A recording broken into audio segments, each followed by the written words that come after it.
لا يزال الخير حيا لا يزال إن في الدنيا سلاما وظلال.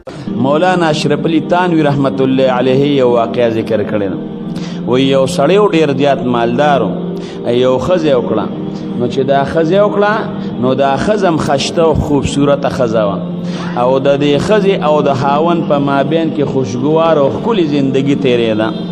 الله دې زمونږ د زنانو په مابین کې ښکلې ژوندۍ نصیب کړي. وایي ښکلې ژوندۍ تیرېده نو د دواړو به د یو بل خیال ساته، یو بل سره به محبت او مینه به یې کوله. د دې سړي د ښځې سره محبت او د ښځې د خپل خاوند سره محبت و. ډېره د خوشحالۍ ژوندۍ تیرېده. سړی مالدار دی، په کور کې د ښځې ته هم څه کمي نشته. ماښامې ټیم دی او د سړي ځان له د مینې او د طبع څه څیز راوړی دی او ښځې ته یې ویې ښځې دا راله پوخ که هغه خوراک یې ورله پوخ که چې هغه یې ورله پوخ که کېناستل خوراک ته هغه ښځه او خاوند دواړه په شریکه باندې خوراک کوي. په دې کې په کوڅه کې یو سوالګر راغی، اواز یې وکړه الله پاکه مبخه که د خوراک سوي نو د الله په نوم درنه غواړم سره له راکې وږم. دا ښځه ورپاسېده، خوراک یې روچت که هغې سوالګرې له هغه خوراک ورکو. هغه سړی ورته وایي دا څه کې؟ ورته یې ویې دی سوالګرې له ورکوم. وایي کېده دا خو ډېر په مینه باندې ما راوړی دی، موږ ورته کېناستو چې په مینه باندې دا شي وخورو، اوس دا اوچتې او دا سوالګرې له ورکې. هغه ښځه ورته وایي د خشته الله په نوم باندې رانه غوښتې دی. وایي کېنه په قلاره غټ کړ سړی دی ځان له دې چېته پیدا کړي که نه مزدوري دې وکړي که نه. هغې دغه پسې دا سړی هغې ورغې د کور دا مالک هغې سوالګرې ته وایي په دې غټه تنه باندې ګرځې او سوالونه کې موږ ځان له په مینه شی راوړی دغه هم پخ کړی دی که ښځه مې منې کړې نه وه زما د مخې نه اوچت کړی او تالی یې درکو. زمړه ځان دې شرمولی دی، خواري مزدوري کوه ځان له چېته پیدا که په کوڅو کې ګرځې په غټه تنه باندې سوالونه کې. هغې سړي سترګې ښکته کړې او غږ یې ونه که دې تېنه روان شو. د رب العالمین شان ته ګوره د الله په نوم باندې سوال کړی و. رب العالمین خفه شو که دی غټ دی او که کټ دی که د کار دی او که نه دی، خو چې زما نوم یې درته واغېش نو رټلی نه دي پکار. الله خفه شو. د الله قهر په جوش کې رونو راغی. ورکوونکې څوک دی تاسو نه تپوس کوم؟ الله. او اغیشتونکې څوک دی؟ اغیشتونکې هم الله دی. او ستا په دې مال کې د دې خلکو حق هم شته.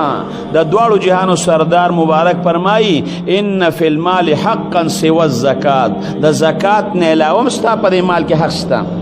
پتا په مال کې د مدرسې در باندې حق شته، د جومات در باندې حق شته، د ګاونډي در باندې حق شته، د یتیم در باندې حق شته، د فقیر در باندې حق شته، که مور او پلار د غریبانان د هغې در باندې حق شته، د بچو در باندې حق دی. هغه سړی روان شو. د رب العالمین شان ته ګوره چې سروزې تیرې شوې. دغه د مینې او د محبت ډک کور چې د ښځې او د خاوند خوشګواره زندګي و د مینې او د محبت زندګي د یو بل په دیدن باندې نه مړېدل. الله شان ته ګوره معامله الټه شوه. ښځې او د خاوند په مابین کې خفګان راغی. هغه خفګان اوږدېده هغه سړی لږې شو د ښځې له 3 طلاقه ورکړل. بس ښځه لاړه، عدت یې تیر که د ده د کوره ووته، پلار کره ناسته وه. ښځه هم په شکل باندې خشتره خوبصورت او ښکلې ښځه ده، کور پې روان شو. سروزې خو د پلار په کور باندې تیرې کړې. د الله شان ته ګوره بله رشته ورپسې راله چې معلومات یې وکړل نو هغه خلک هم ډېر زیات مالدار و. هغې سړي له د پلار د خپله کونډه لور ورکړه. چې ورې کړه هغې سړي سره هم ډېره زیاته خوشګوار او د محبت زندګي تیرېده.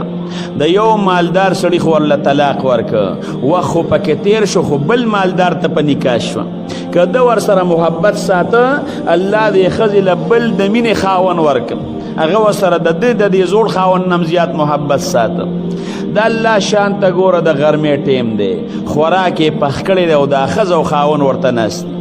په دې کې یو سړی راغی او آواز یې وکړه وایي الله پاکه مبخه وږېمه که څه وي نو د الله په نوم د نه سوال کوم راله راکړې.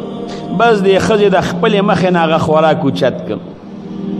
چې خوراک د خپل مخې نه اوچت کا سړي ته وي صبر وکړه ورته یې وې دا د میلمل دغه له ورکوم دې سړي له ورکوم هغې سړي ورته وې خاوند ورته یې ښځې وله ورکوله هغه خوراک یې اوچت کا خاوند یې هم دې دروازې ته شو او دې سوالګري هغه ډوډۍ ورکړه خو چې دې ښځې ورته سینګ داسې وکتل نو ډېره زیاته پریشانه شو ډېره زیاته خفه شوه خاوند ورته وی ولې خفې وی خفه په دې چې دا کم سوالګرې راغی او زمونږ په کوڅه کې ولاړ او سوال یې کو دا ډوډۍ مې ورله ورکړه نو دا خو زما هغه زوړ خاوند دی هغه مالدار چې مال یې طلاق را کړی دا خو زما هغه زوړ خاوند دی هغه مالدار په دې نه پوهېږم چې دا غریب په څه شو په دې نه پوهېږم چې هغه کور یې څه شو په دې نه پوهېږم چې هغه مال یې څه شو دا ولې سوال پسې ګرځي او چې ما ته یې وکتل نو شرمنده شو چې دا خو زما هغه زړه ښځه ده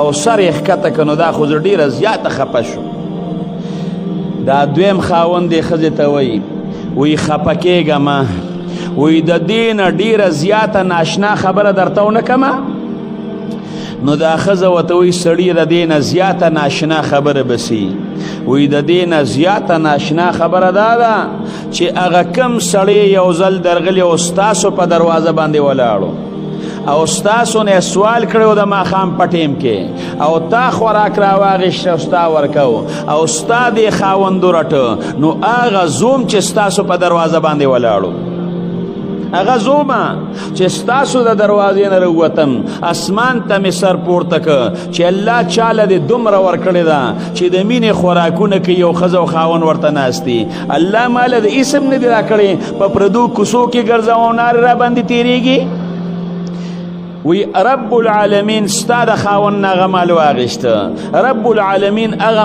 مال راکه الله کور مال راکه الله بنګله مال راکړه او تی د هغه نه واغېستې او الله تم مال راکړې نو الله په هر څه قادره دی که ته سوالګري له ورنه کې تاله رب العالمین درکړی دی د الله دا قدرت شته چې تا نه یې والي په دې الله قادر چې بل ستا په کوڅه کې ودرولی و د الله په دې قادر چې تا د بل په کوڅه کې ودروي د الله په دې قدرت شته چې پردي بچي ستا په کوڅه کې ودرولی دی په دې هم قادر چې ستا بچي په پردي کوڅه کې ودروي په دې هم قدرت شته چې پردي بچي د نورو خلکو بچي په کوڅو کې ګرځي په دې هم قدرت شته چې ستا بچي په کوڅو کې وګرځي که د الله په دې قادر چې په بلې بیماري راوستې ده او تا ته یې ناست نیولې چې دوی دپاره څه راکړه په دې هم قدرت شته چې په تا داسې بیماري راولي چې تا به بل ته لاس نیولي ووینئ په دې معاشره کې وګورئ که نه مالدار یې ګدا کړی دی ګدا الله بادشاه کړی دی او مال یې وله ورکړی دی نو سوالګري ته په سپک نظر باندې نه ګورې او دا به هم نه وی چې زه خو سوالګري له ورکول کوم زه خو جومات کې ورکول کوم زه خو په مدرسه کې ورکول کوم او زه خو دا کوم زه به دا کوم وردی که د الله په نوم باز د الله نه تمه ساته چې الله به آخرت کې بدلی راکوي ثواب په دنیا کې مه کوه یعنی مال هم در نه لاړه او ثواب به دې نه کېږي نه بس چې وردی که د الله دپاره بیا د هغې هغه ازمودنې مه کوه د الله دپاره ورکړه کوه